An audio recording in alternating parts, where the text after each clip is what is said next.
Well, hello, boys and girls, and welcome to Movie Goodness, where we examine life through cinema here on the KB Radio Network. I am your host, Kevin Reed, and let me start off by thanking everyone for joining me for this episode of Movie Goodness, and thanking you for your continuous support of all of the programs here on the KB Radio Network. I cannot express in words how happy I am for all of you who join me week to week, show by show, showing your support for some idiot who just loves to talk about movies and good stuff like that. I really do appreciate it. Thank you, thank you, thank you from the bottom of my heart.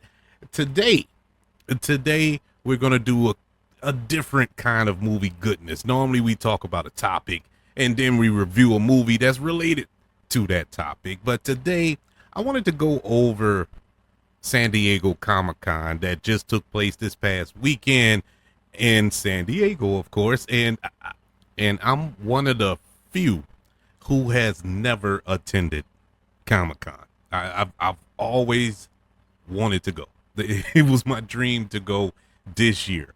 My plans were to go this year, but life got in the way, so I couldn't make it this year. But soon I will make it out to San Diego Comic-Con to go in the historic Hall H where all the big announcements are made, and drive myself crazy trying to get into all of these events and these panels and everything like that. But I watch from afar every year, and I'm intrigued, and I'm mad, and I'm happy. I'm jumping up and down. I remember years ago when Batman v Superman was announced at that Comic-Con. This was after the success of Man of Steel. Zack Snyder came out, and he had what's the actor's name?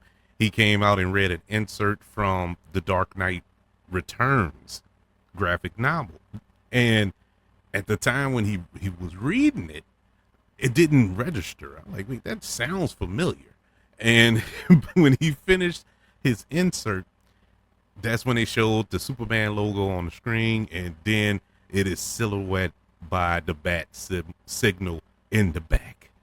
And we were going to get the epic team up, and I remember the elation from the crowd that was there. Once again, I'm watching this on the computer, so I'm not there in person, but the energy that was in that room spilled out through my monitor, and I was equally as excited. I ran out.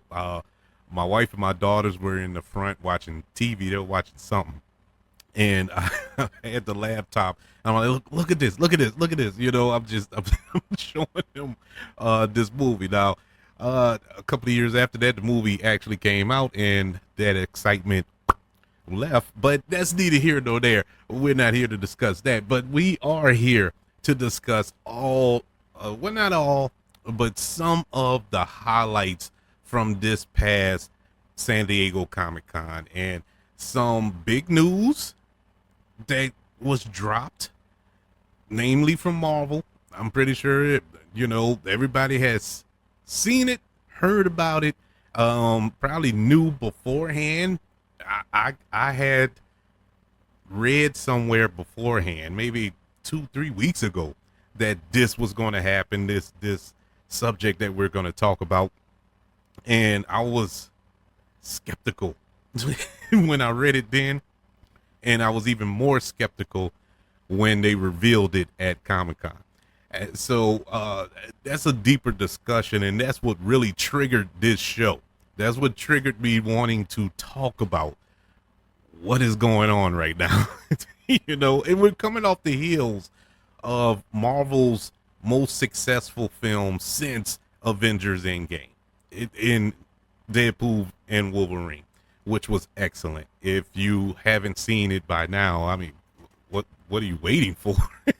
I'm pretty sure it's spoiled for everybody by now, and I have my spoiler review up right now on wherever you're currently listening. You can find that review where I go in depth in some of the spoilers. I went back and listened to it, and I was like, wait, I left off a lot of stuff. It was so much that was in that movie.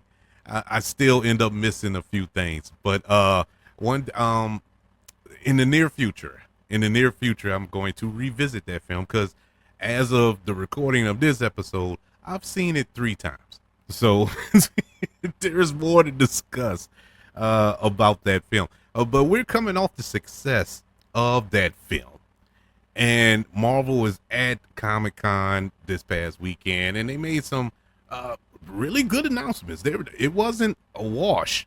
It was just one in particular that I just didn't like. Now, a lot of people do like it, and I'm not mad at it. It's not a bad announcement, but it's just, well, we're going to get to it when we get to it. But before we get to the Marvel part, let's go over some of the highlights that happened at Comic-Con. Or before I jump into that, let me explain to the layman who don't know what Comic-Con is, because there are few, and I mean a small majority of people who have no earthly idea what Comic-Con is. They have no idea what it consists of. What is this? Is it a cult? Is it what is Comic-Con? Well, Comic-Con technically is a comic book convention. That's what it is. That's what it started as. It was a comic book convention, and it still is.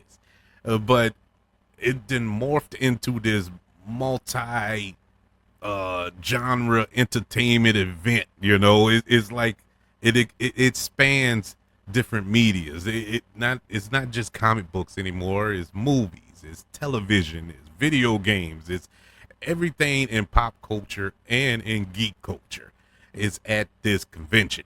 And now it's San Diego Comic-Con isn't the only Comic-Con. You know, they have a Comic-Con down here in New Orleans every year. Is I think it's in January, and I haven't been to that one. It just goes to show you, I'm trying to sell one of my children so I'm able to go to San Diego for this Comic-Con, and they have one right around the corner from me, and I haven't been yet. So that's it just goes to show you how crazy I am. But the year I was supposed to go, it wasn't like I wasn't trying to go to the one down here. The year I was supposed to go, I forgot something had happened around that time, because it's like the first week of January. It's right after right after New Year's, after the holidays and all that. Why is it so early? You know, why is it so close to a holiday, a major holiday like that? But anywho, I didn't get to make it. But in any event, that is not the only Comic-Con. It's the biggest. San Diego Comic-Con is the biggest. It's the granddaddy of them all, so to speak. But I digress. Let's jump into some of these announcements that took place over the weekend. Let's start off with the one that I didn't see coming, and I'm happy and curious at the same time. And this is from the world of The Boys. You know, that popular television show that I absolutely adore. Just wrapped up season 4 a couple of weeks ago, and the 5th and final season is coming up. They didn't give a date when the 5th season is coming up, but it is definitely on the way. Also on the way from that universe, we're getting a prequel series from The Boys. Now, we already got a spinoff, Gen V, which is pretty good. You know, it's even intertwining with The Boys. We saw a couple of characters pop up in season 4 of The Boys that were in Gen V. But we're getting a prequel, and this is based off of 2 characters that were on The Boys as well. And it's 2 characters that you probably wouldn't think to get their own show. But this is going to be very interesting. Vault Rising will be the name of the show. And in case you don't know, Vault is the name of the corporation that quote unquote owns the superheroes. But this is supposed to be the rise of that corporation. It's going to be set in the 1950s, and it's going to chronicle the lives of Soldier Boy and Stormfront, 2 of Vault's earliest and most powerful superhumans. And we remember If you're a fan of the show, you know that Soldier Boy, he is the father, biological father of Homelander, and Stormfront is technically, is she the mother? I forgot how it slipped my mind, but she is wrapped up in that as well. But uh, Stormfront and Homelander actually had a relationship going on in season 3, or was it 2? I forgot. But anyways, uh, those are two evil characters. Let me just put it like that, and they are getting their own show, and they will be reprised by their original actors. Jensen Ackles will be reprising the role of Soldier Boy. I think that's how you say his last name. I'm pretty sure I blumbled it, but he's returning, and Anya Cash is returning as Stormfront. And so this will be a very, very cool show to watch. I can't wait to see how they uh, uh, put this together, I guess, to put it plainly. Because I love The Boys. I really do. I love that show. Love it, love it, love it. I like Gen V, everything that's coming out of that universe. So to see the rise of this corporation, how it came to prominence, how it became so powerful, is going to be fun. And of course, it will be on Amazon Prime or Prime Video, whatever it's called today. But that was announced at San Diego Comic-Con, as well as another show on Prime Video, which is the second season of Lord of the Rings, The Rings of Power. I will say, and I'm only mentioning that because I'm pretty sure there are fans of this show. I checked out of that first season like 2 or 3 episodes in. I couldn't take it. I just couldn't take it. It bored me to death, and I love Lord of the Rings. I've watched all of them, even the Hobbits. I watched them all. The extended versions that came out on DVD back in the day, I bought those and watched all of them. When they used to come on TNT all day, when they showed them all in order, I would sit there and watch them all day, all in order. I love the Lord of the Rings. I cannot stand this show for some strange reason. It just bores me to tears. But I did read somewhere that it did get pick up as the series went on, but I just couldn't dedicate myself to do it. I could not sit down and finish that first season. I probably will before this second season come out, just to say that I did it, because normally when I start something, I gotta finish it, whether it's good or bad. And half the time it'd be bad, but it's a thing for me. I gotta finish it. When I don't go back and finish something, it's bad. It's pretty bad, and I have yet to go back and watch that. But they did announce season 2, and they showed the trailer for it, which you can find on YouTube, of that second season. Also on Prime Video, we got a first look of another superhero show that I absolutely love, coincidentally coming from Seth Rogen, who also does The Boys as well. But Invincible, season 3. In season 3, we find Invincible in a new outfit. He has a new suit this season coming up. I don't know if you watched the second season. I was talking to a friend of mine, and he's into Invincible as well. But he said I hadn't gotten around to watching season 2 because somebody told me it wasn't as good. I don't know who told you that, but they lied. The second season is good. Is it as good as the first season? Maybe not, but it's close. It's close enough. It's really, really good. And so we are getting a season 3, which is on the way. But Mark being in a new suit wasn't the announcement. The announcement was, yes, we're getting season 3 coming soon, but they announced season 4 as well. So we are not finished with the world of Invincible, and boy, I am so excited to hear that. I love this show. Didn't think it was going to be what it was, but it was what it was, and I was there for it, and I will continue to be here for it. That was I think that was all the announcements from Prime Video that I cared to, cared about, but it's all good. DC had a couple of things. They really didn't have no announcements. They didn't have any Superman footage. James Gunn said it's too early yet. We're going to talk about a film that Marvel is making right now that they just started like 2 days before Comic-Con, and they show footage. And so I don't see how James Gunn couldn't show anything from Superman that they've been filming for months now. But that's fine. It's cool. They really don't have to show anything, to be honest with you, because it has my money. I'm going to see it. But I do want to see him in action. You know, those little leaked photos from the set from about a month or so ago, that didn't do anything for me. I need to see some real action. David Corn Sweat actually flying or something. So that's what I'm looking forward to. But regardless, he did drop a couple of things. He dropped the logo for DC Studios, and it was anticlimactic, to say the least. It was basically the old school DC logo from, I would say, what, the 80s, 90s, the DC in the circle with the stars around. It's the same logo. And so it was like, that's it.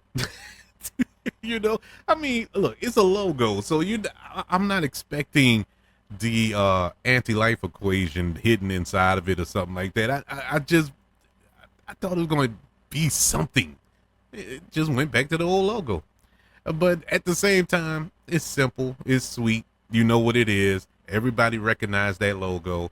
You don't have to sit there and scratch your head like, what is DC? What is that? You know what that is. And so I get it. So that was released. Also released was a trailer for Creature Commandos, which will premiere on Max this December, a couple of months away. I'm interested to see this, man. This looks really good, and it's an animated show, of course, but this is a part of the DCU, you know, the DC Cinematic Universe. So just because it's animated doesn't mean that it's not canon. That's something that James Gunn expressed when he took the job, when he made the announcements that everything is canon coming from DCU. You know, no matter what it is, it could be video games, movies, televisions, they all line up. And the actors who play them in live action will voice the characters in animated form going forward as well. So to keep it, you know, consistent. And I respect that. And so Creature Commandos is basically the Suicide Squad if they were monsters. You know, it's just a Suicide Squad of monsters. You have the Bride, who is the bride of Frankenstein. You also have Frankenstein's monster. You have Weasel, who we saw in the Suicide Squad from a couple of years ago. You have Rick Flag Sr. this time around. And you have Amanda Waller, who is Viola Davis. Yes, she's reprising her role. And this is where a lot of people, a lot of fans of DC, of these films, whether it's Marvel or DC, whatever, get confused when it comes to James Gunn and his creative choices. Because how are you cherry picking? And now, don't get me wrong here. There's nobody else who can play Amanda Waller like Viola Davis. She is Amanda Waller. Let's put that out there. But you take her because she was in the DCEU from a couple of years ago, you know, with Zack Snyder and all that, you know, the Suicide Squad directed by David Ayers. And so she's a part of that universe, and you're going to take her out and put her in this universe. It's one thing if you take her out of that universe and have her play a different character, but she's playing the same character. And so for people who are not engaged and don't know that this is a different thing, they're going to be like, oh, it's connected to the old the other films, the Suicide Squad and Justice League and all that other stuff. So they're gonna think that's still a thing, but it's not a thing no more. And so it's confusing, and it's even confusing to me. And I know what's going on behind the scenes. It just doesn't make sense.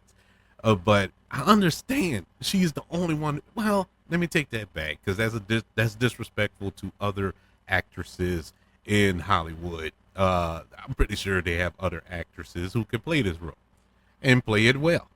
But when you envision Amanda Waller, it's Viola Davis, man. let's not get it mistaken here. But they played the trailer. The trailer is available online. I watched it a couple of times, and I'm interested. It piqued my curiosity, and so we shall see. We'll see. Creature Commandos comes out in December on Max, so be on the lookout for that. They also announced season 2 to The Walking Dead. Daryl Dixon, the Book of Carol. Once again, I know there's a lot of fans of The Walking Dead still walking around, but I checked out of The Walking Dead so long ago, I can't tell you what's going on, who's alive, and whatever. I tried to watch that, what was it? Dead City, I think. That was the one with Negan and Megan. And I got through one episode, and I was like, nah, I'm good. It just doesn't have that same magic as the first few seasons of the original Walking Dead. And I didn't watch any of the one with Carl, not Carl, Carl's dad. What's his name? See, I can't even remember his name now. It's been so long since I watched The Walking Dead. But anywho, they announced the second season to Daryl Dixon, and they also showed the trailer for Dead City, the second season. So it was renewed for a second season. So apparently there's something there. I know it still has its fans, and I don't want to disrespect y'all who love it, and I get it. It's at its peak. The Walking Dead was the best thing on television in a while, probably all time at one point. Those seasons, the early seasons, were just much must-watch television on Sunday nights when it came out. It was just, you had to watch it that Sunday night. Otherwise, you was going to get spoiled at work. You was going to get spoiled on the internet. You had to watch it because something significant happened every single episode. And it was awesome. And then it turned into this shocking for shocking taste. Just the shock. You just do stuff to shock you out of the blue, and it was dumb. It just didn't, to me, I just can't watch it. But they are coming back. The Walking Dead series will continue. And so for all of you Deadites out there, AMC is the place to be. For all you Trekkies out there, Paramount Plus made some announcements over the weekend at Comic-Con, starting off with Star Trek Lower Decks Season 5. And this will be the 5th and final season of the animated spin-off hit for Paramount Plus. It's a show that I'm shocked has 5 seasons, because and I'm not shocked because it's bad. I haven't watched it, and I always said I'm gonna watch it. I'm gonna have to watch it because I've heard good things. I actually heard good things about the show. For some strange reason, I have never watched it, and one of the reasons is, just to be honest here, I never go to Paramount Plus, and I have Paramount Plus. I actually pay for it, and I don't go. There's nothing on it that I watch. I don't know why. I never go on Paramount Plus, and there's some good stuff on Paramount Plus. I just gotta carve out time to watch it. So I'm gonna carve out time to try to catch up on these seasons, because this is it. Season 5 will be the swan song for Star Trek Lower Decks on October the 24th. I am yeah, I gotta find out how. I gotta carve out some time. I'm gonna take a Saturday, probably run through it like 1 month, like a Saturday. I'm gonna watch season like this Saturday. I'll watch season 1. Next Saturday, I'll watch season 2. You know, something like that. Depending on how long the episodes are. If they're 30-minute episodes, I probably can get through two, maybe even 3 seasons in a day. Who knows? We'll see. We'll see. But I definitely want to check it out, especially going by the teaser trailer that they showed. It looks really good, and I've been missing out because there was a couple of jokes in there that I missed because I didn't watch the show. So that is one of the Star Trek shows that they showed at Comic-Con.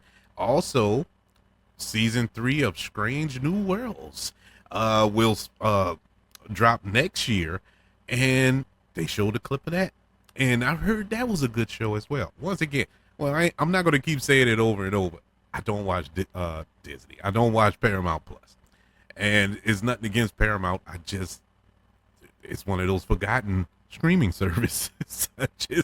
I don't know. I can't explain it. It's crazy because I pay for it. And this is the first time I'm saying it out loud, and I feel like a complete idiot that I'm paying for this service and I'm not watching it. Matter of fact, when I finish this session here, when I finish recording and editing this show, I'm going to find something on Paramount Plus and watch it. Might watch Lower Decks. I might watch a couple of episodes before I go to bed tonight. just to justify the fact that I'm paying for this service. But in any event, yes, Strange New Worlds, which I've also heard good things about. Their 3rd season will drop next year, as well as a movie. Now, I don't know if this movie comes out next year, but or later this year, but they dropped the teaser trailer for Star Trek Section 31. And this is the Star Trek movie that stars Academy Award winner Michelle Yeoh.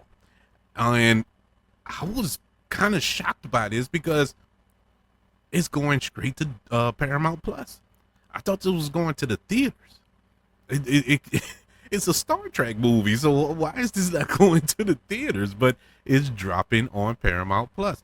But I think it's linked with Strange New Worlds, if I'm not mistaken, from what I read up a little bit about it, because I don't know nothing about no character that's on this show. And I'm not a Trekkie by definition, but I do enjoy Star Trek. And so I don't know all the ins and outs, but I do know a little bit about a little bit. And to see these characters, I'm like, what is this? Because, I look at the other shows and I know who Commander Pike is, I know who Spock father is and all this other good stuff. But these characters are just out of my wheelhouse. I don't know anything about them, and which is understandable because we're talking galaxies and different planets and all this other stuff. There are more stories to tell, and I get it. This is a lesson that Star Wars needs to learn, but we're not talking about Star Wars. We're talking about Star Trek. But this looks pretty interesting. It looks real dark for a Star Trek movie. The trailer that they showed, it looks very, I don't know, just dark. That's the only adjective I can think of for this show, for this movie, I should say. But it looks interesting, looks good, and I guess I will put my Paramount Plus subscription to good use because I'm gonna watch this as well. It looks really good, but I think I'm gonna have to watch Strange New Worlds to get the backstory of these characters, especially Michelle Yeoh's character, because in going by the trailer, she appears to be a villain, and that's weird, because Michelle Yeoh she's always the hero. Maybe she's the anti-hero. I don't know. We'll have to see. I was looking for a date. I couldn't find a date when they are going to release this film, but keep your ears and your eyes open, as my dad used to say, to see when we will get Star Trek Section 31. Going back over to AMC, AMC released the trailer at Comic-Con for the second season, or the third season, I should say, the third season of Interview with the Vampire. This is the show that is based on the movie that is based on the book by Anne Rice. So we're getting a third season, and I love the movie Interview with the Vampire with Brad Pitt and Tom Cruise, Kirsten Dunst. Uh, that is one of my favorite vampire movies. Not my favorite, but one of my favorite vampire movies.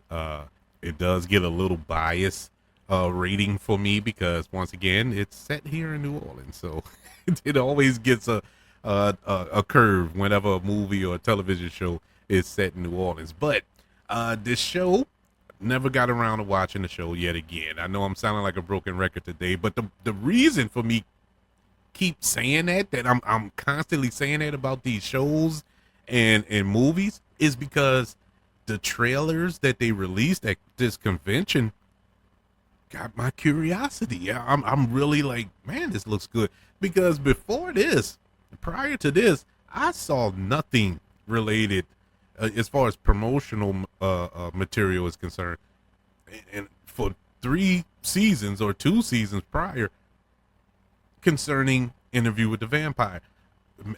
Maybe I don't watch enough TV, but I haven't seen anything to really, get me on board with it. And I haven't read nothing about it. I don't know anybody who watches it.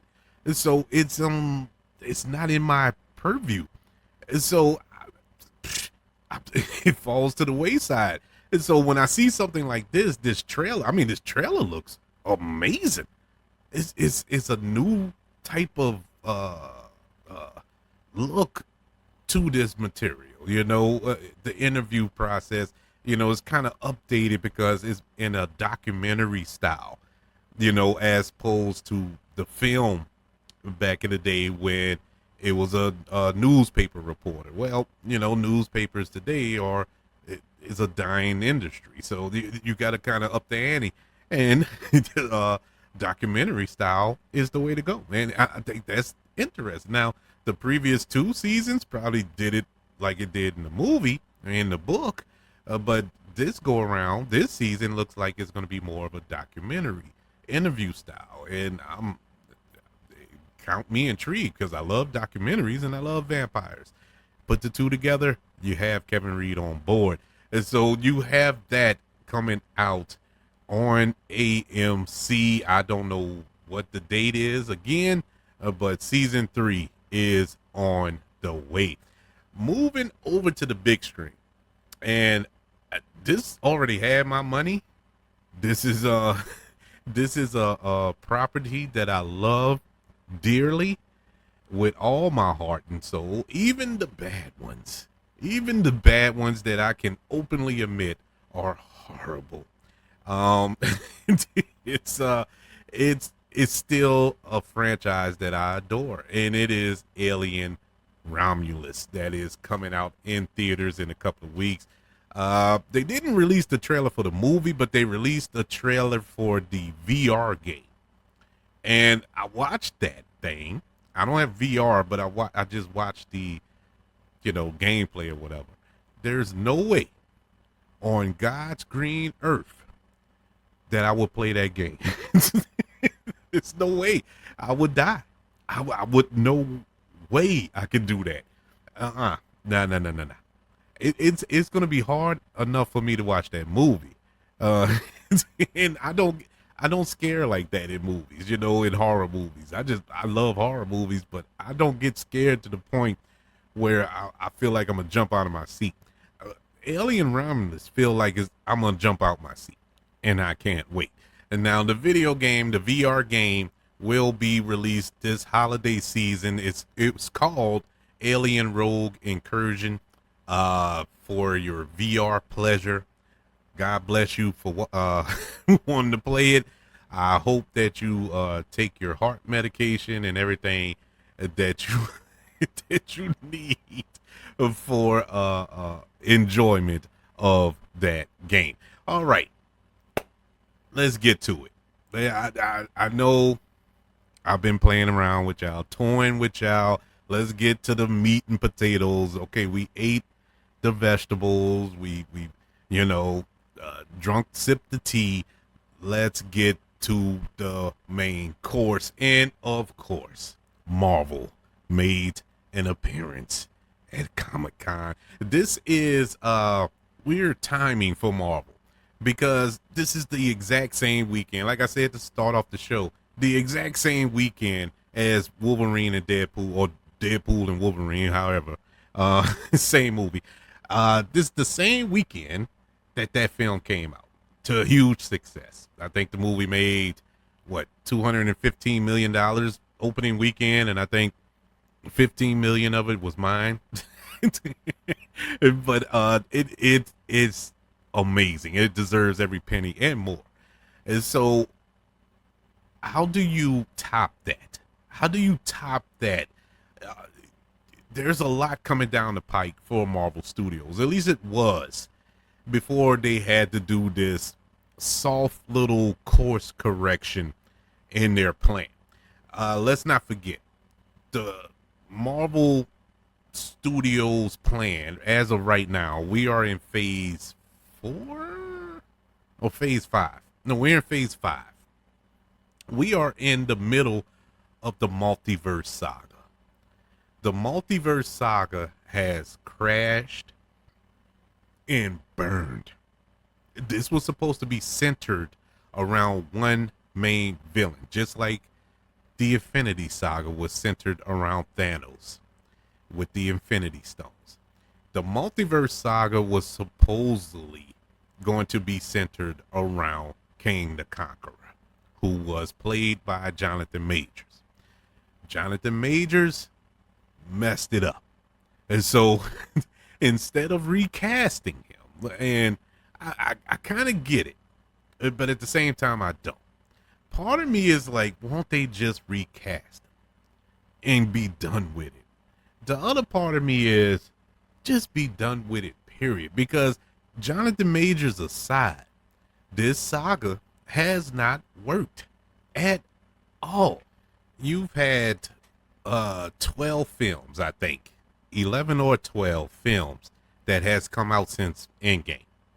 And you might can point at 3, maybe 4 that were good. And I'm not even counting the shows, which were hit or miss. But just going off of film, let's run it down. Let me see. Let me run it down. After Endgame, you had Spider-Man Far From Home. Far From Home. That's the one when he was in Europe or whatever. That was all right. That was pretty good. Following that, now granted, you had the pandemic. You know, that year, nothing came out. And so in 2021, the first film to come out was Black Widow, a film that was 5 years too late. And that wasn't all that good. Well, let me take that back. The movie itself was good, but it was 5 years too late. It just didn't fit in this quote unquote phase. After that, you had Shang-Chi and the Legend of the Ten Rings. Excellent. Love that movie. Then you had Eternals. That was the first swing and miss, big swing and miss of the Marvel Studios. Spider-Man No Way Home, home run. No pun intended. It was great. Then Doctor Strange and the Multiverse of Madness. Fine. You know, being nice. It was fine. Thor Love and Thunder was not good. Just to put it plainly, it was not good. Black Panther, Wakanda Forever. I still go back and forth with that movie. That movie, I don't know. I really don't. It wasn't great.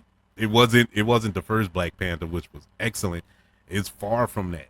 And I don't know what they were thinking, man. And trust me, I get it. All that took place during this probably had the most disturbing post-production or pre-production you can ever think of. The Murphy's law of pre-production in the film. Your star passes away. Your leading actor passed away.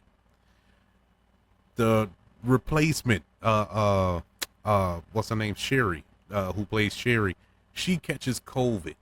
She breaks her arm or something. She broke something during film, and so she couldn't film for most of the film. They had to rewrite the screenplay about 4 different times. It was a horror show.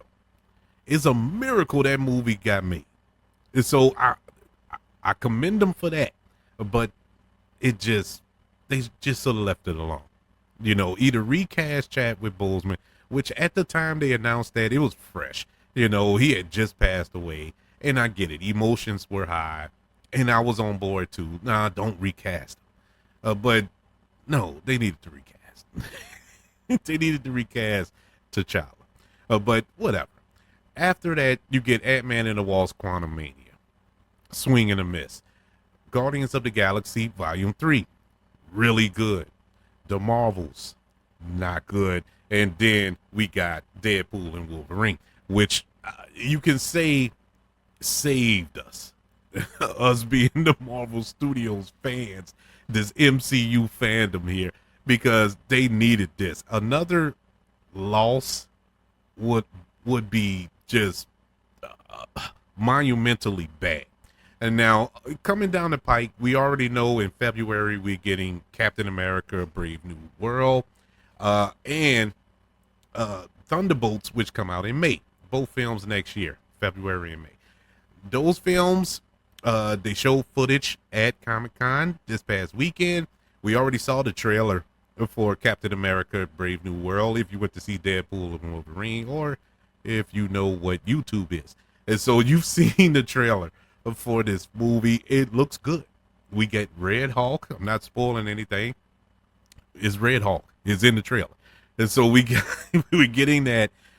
This is going to be an interesting film because it's finally going to address the giant celestial that has been in the ocean ever since the Eternals film. And that movie came out, what did I say? 2001? 2021, not 2000. It feels that long to me. Since that movie came out, but 4 years ago, it hasn't been addressed in any film. And so we're finally going to address that. Thunderbolts looks like the Marvel's version of Suicide Squad. And so it's going to be another interesting film to see how are they going to pull this off and what is that film actually about, because they are very tight-lipped about that movie. The 3 big announcements that took place from Marvel at Comic-Con was the Fantastic Four. Fantastic Four, they began production just this past Tuesday, or actually this Tuesday coming up. They haven't even officially started production. And this is what I was talking about earlier when I was talking about James Gunn and Superman, how he said that they still filming, they don't have anything to show at Comic-Con. Fantastic Four doesn't even start rolling cameras until Tuesday, which is the day this episode is coming out on this on this platform, and they show footage. How is that even possible? But one of the announcements they made, the title of the movie changed. It's not going to be called the Fantastic Four. It is the Fantastic Four First Steps. Now, I don't know what that consists of. Does it have any references to the moon landing?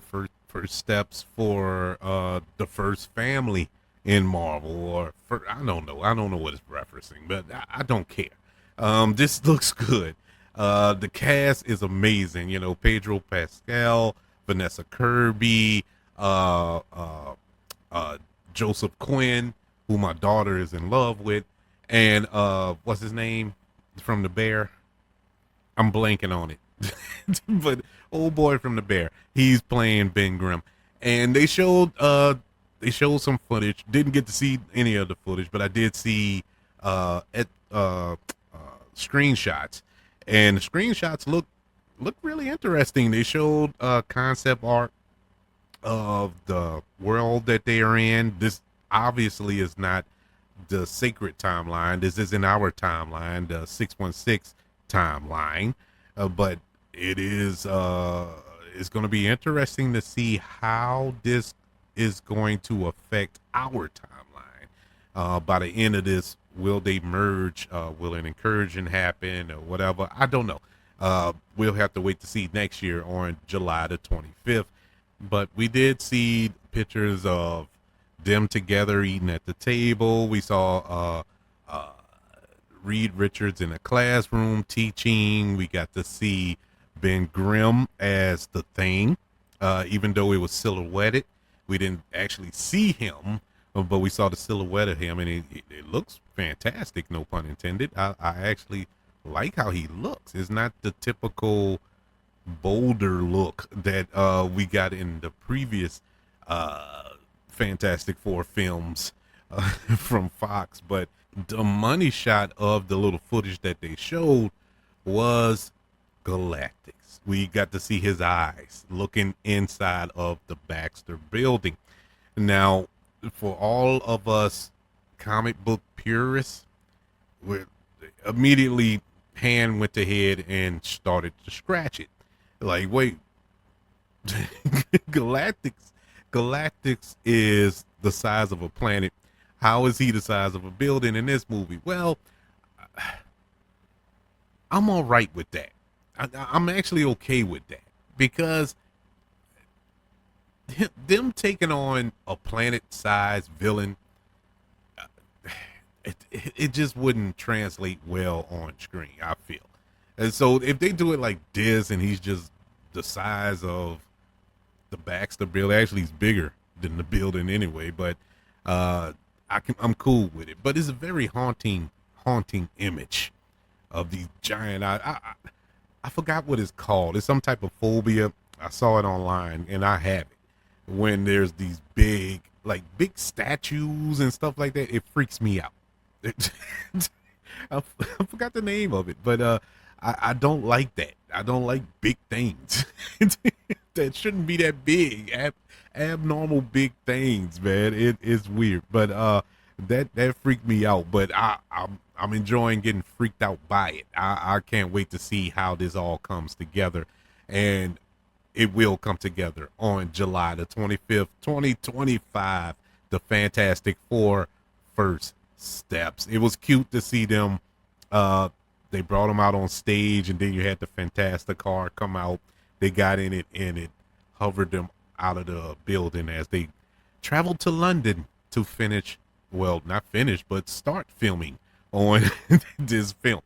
And so that was the first big announcement. The second big announcement actually came a few days prior, but they made it official at Comic-Con when Marvel Studios brought back the Russo brothers to direct the next two Avengers films.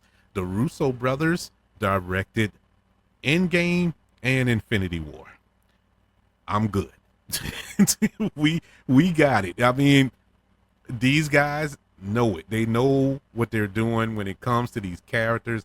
We know they can handle multiple characters on screen at the same time. I mean, great job with those two films. Arguably two of the best comic book movies ever made. I don't feel that way, but for the MCU at the time, it was great. But this is going to be a task here because this is bigger, I feel, especially the next two Avengers films that were slated to come out, that they have etched in stone, allegedly, to come out. The first one will be entitled Avengers Doomsday.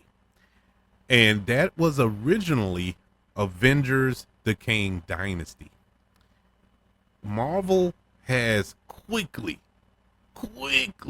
pivoted and from Kang, from Jonathan Majors, from this entire situation and the multiverse as well. And it's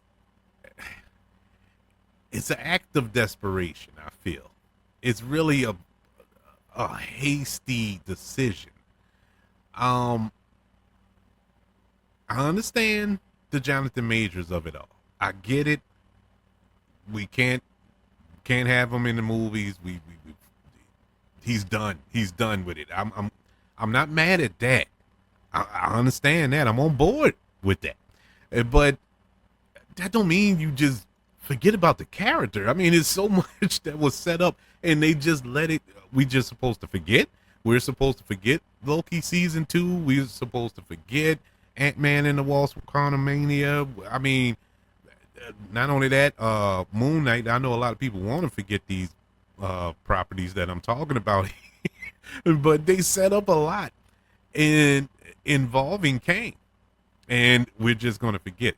The second Avengers film is entitled Avengers Secret Wars. If you read the comics, you know that Secret Wars is a beast.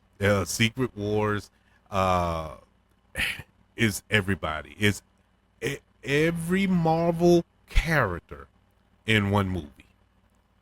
And this is how they're going to have to do it. There's no other way. There's no softball in this. Captain America, Civil War, they softballed the Civil War storyline. Good movie. Enjoyed it for what it was. At its core, it stayed faithful to the source material, but they didn't, it wasn't widespread like it was in the comics, infecting the entire Marvel universe. Now, granted, I understand at the time Marvel didn't have the rights to all the characters. I get it, but it was just a softball attempt at that storyline, which a lot of things could have came from that storyline that we didn't get. But it is what it is. I still enjoyed the movie. Same thing here. Here is actually it's not the same thing. This is different because now you have the rights to these characters. You have the rights to 80 to 90% of your characters, and you still have permission to use the ones that you don't have the rights, you know, i.e. Spider-Man and Hulk. And so you can still use the majority of your characters. You have to use them all for Secret Wars. And so I want to see how this plays out. It just feels rushed because you're pivoting from the multiverse onto this other thing, and it's coming fast and furious because Avengers Doomsday comes out in 2026. Avengers Secret Wars come out 2027. So it's right around the corner, technically, and there's a lot to set up here. And so we'll see. We'll see. I would say I have faith in Kevin Feige, but I just read the list for the past 4 years. Not much to get to cheer behind with a few gems. So with all that being said, that brings us to the big announcement of the weekend. This, like I said to start off the show, I didn't name what it was in case you didn't know, and I wanted to keep you in suspense. But the majority of the planet know because I've seen this on the news. They actually had a story about this on the news. After they reported a double homicide in the city, they cut to this announcement. I'm not making this up. This was actual fact. We mentioned Avengers Doomsday. And when you think of that title, you're like, Doomsday? Oh, Doom. Dr. Doom?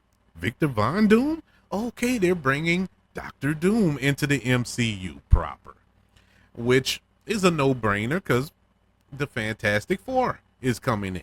And you can't have Fantastic Four without Dr. Doom. And so the Dr. Doom is in the MCU or is coming to the MCU. But that's not the big news. The big news is who's going to play Dr. Doom. Now, Dr. Doom is a Thanos level villain if done right. I'm not saying as an imposing physical threat, more of a mental, more of a cerebral threat. He has the intelligence of Reed Richards. He has the intelligence of Tony Stark. He has the intelligence of a Shiri. He is one of the smartest people on Earth, in the galaxy even. And so he is truly a threat. That's why I was like, man, we really just gonna rush him into this, I wanted to kind of ease us into Doom, because Doom is a big character, awesome villain, and so you need somebody with some weight. You need somebody with some gravitas to play this role. It was announced at Comic-Con. They brought him out. They had all these Doom people dressed up in these Doom masks. One in particular wearing the green in the comics accurate costume, walks out amongst all the others, takes off his mask, and is none other than Robert Downey Jr. Now, when this happened, I was like, okay. Now, wait. Before I get to that, I had, some scoops. I do know a little bit about a little bit. I've heard about this weeks ago, but I didn't believe it, really. Oh, no way. No way. That's not true. But then I'm like, well, maybe he's just a variant that he's gonna be have a cameo in it or something. That's what I was thinking in one of these movies. No, he's actually Victor Van Doom.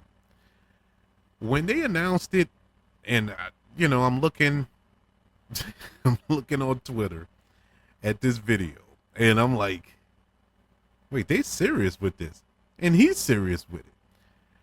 I had mixed emotions. I was excited to a degree because Robert Downey Jr.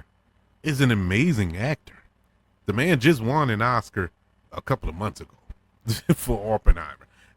He should have won more previously in his career. The dude is phenomenal.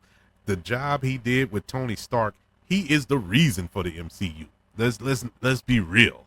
He created the MCU with Iron Man. I don't like this.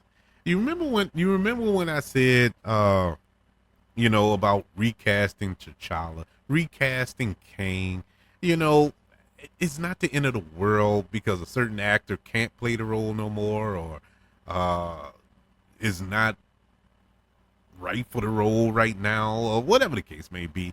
It's okay to recast. It's not the end of the world. There's other stars, and I know at the moment there's not too many big quote unquote movie stars who can play this role. I can name a couple, which I'm gonna name in a couple of seconds here, but I understand Robert Downey Jr., but Robert Downey Jr. wasn't a flash in the pan character who popped up in the MCU prior. For instance, Gemma Chan, who wasn't in the Eternals as one of the major characters, that wasn't her first time in the MCU. She was in Captain Marvel as a completely different character. Now, she was under heavy makeup, probably didn't even know it was her. But she played two different characters in the MCU. And like I said, you didn't notice it. Nobody cared. Same thing with Michelle Yeoh, who we talked about earlier. She played two different characters in the MCU. She was in Shang-Chi as one character, and she was in Guardians of the Galaxy Volume 2 as another character. Nobody really cared. Why? Because they were background characters. They were B-level characters at best. Tony Stark is Tony Stark. He was the main driving force in the first three phases of this MCU, of this universe.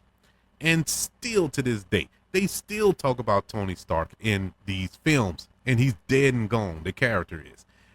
They still bring him up. Spider-Man hasn't had a movie yet that doesn't reference Tony Stark. That's how poignant of a character he is. Why? Because of Robert Downey Jr. and his energy and what he brought to the role.